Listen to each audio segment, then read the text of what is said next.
அனைவருக்கும் காலை வணக்கம். திருப்பாவை பாடல் 14.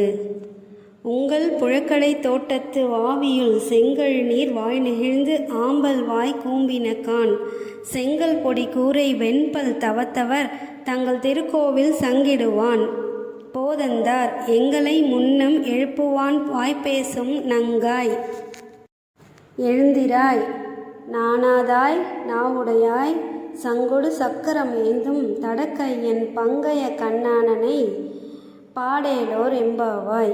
பொருள்: எங்களை முன்னதாகவே வந்து எழுப்புவேன் என்று வீரம் பேசிய பெண்ணே, கொடுத்த வாக்கை மறந்ததற்காக வெட்கப்படாதவளே, உங்கள் வீட்டின் பின் வாசலில் உள்ள தோட்டத்து தடாகத்தில் செங்கழு நீர் மலர்கள் மலர்ந்துவிட்டன. ஆம்பல் மலர்கள் தலை கவிழ்ந்தன. காவி உடையணிந்த துறவிகள் தங்கள் வெண்பற்கள் ஒளி வீச கோயில்களை நோக்கி திருச்சங்கு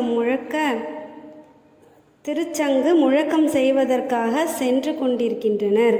ஆனால் பெண்ணே, சங்கும் சக்கரமும் ஏந்திய பலமான கரங்களை உடையவனும் தாமரை போன்ற விரிந்த கண்களை உடையவனுமான கண்ணனை பாட இன்னும் நீ எழாமல் இருக்கிறாயே.